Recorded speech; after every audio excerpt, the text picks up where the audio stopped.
आज सुलोचना व उनके पति यशवंत जी ने फ़ोन पर ही फैसला कर लिया था कि उसी पुराने कैफ़े हाउस में मिलकर साथ ही कॉफ़ी पिएंगे। सुलोचना ने यशवंत जी के पसंद की नीले रंग की साड़ी पहनी और छोटी बहू को कह दिया, मैं थोड़ी देर बाहर जाकर आ रही हूँ। अब टैक्सी कर कैफ़े हाउस पहुंची तो देखा वहां यशवंत जी पहले से ही पहुंच उनका इंतज़ार कर रहे थे। सुलोचना को देखते ही उनकी व सुलोचना की आंखें नम हो गई। महीने भर बाद इस बार दोनों का मिलना हुआ था। वैसे तो बेटे महीने में 1-2 बार दोनों को मिलवा देते हैं, लेकिन इस बार दोनों बेटों के काम में फंसे होने के कारण वे एक दूसरे के घर ना जा पाए, इसलिए उन दोनों का भी मिलना नहीं हो पाया। आंखों में पानी लिए यशवंत जी ने सुलोचना से कहा, अब तो हमें वृद्धा आश्रम में चले जाना चाहिए ताकि जीवन के कुछ अंतिम लम्हे हम साथ ही जी सकें। उनकी ये बात सुन सुलोचना ने उनके मुंह पर हाथ रख दिया। ऐसा कभी न कहना।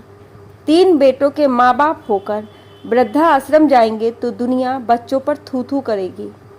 यशवंत जी, मेरी पेंशन न होने के कारण मैं बच्चों को जोर देकर ये भी नहीं कह सकता कि दोनों का खर्च एक ही बेटा उठाए।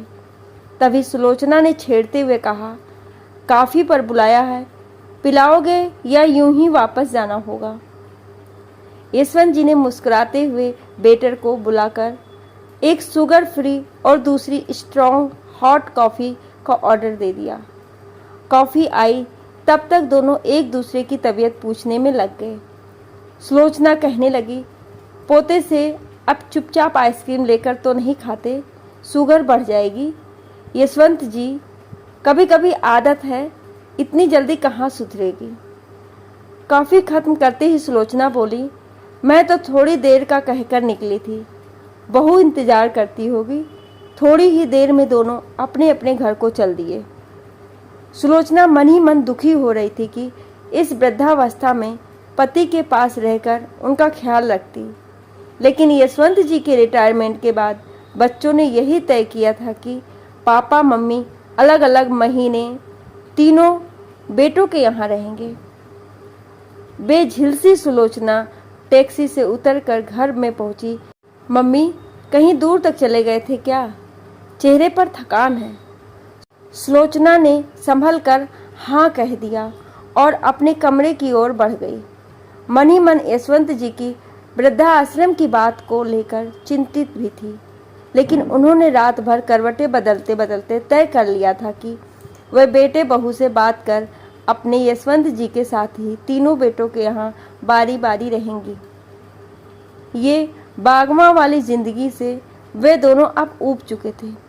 सुबह होते ही उन्होंने अपने बड़े बेटे कुंदन से कहा, मुझे ऑफिस जाते हुए चंदन के यहाँ छोड़ दें। अब मैं व बाबूजी दोनों कुछ दिन चंदन के यहाँ साथ रहेंगे, फिर अंजन के यहाँ। कुंदन और बहू माँ के इस बदलाव को देख समझ गए थे कि कुछ न बोलने वाली माँ आज बाबूजी के बुढ़ापे में उनका साथ देना चाहती है। कुंदन और बहू की आंखों में पानी आ गया और बोले, माँ, हम अपनी ज़िंदगी में इतने मशगूल हो गए कि आप दोनों के साथ के बारे में तो सोचा ही नहीं।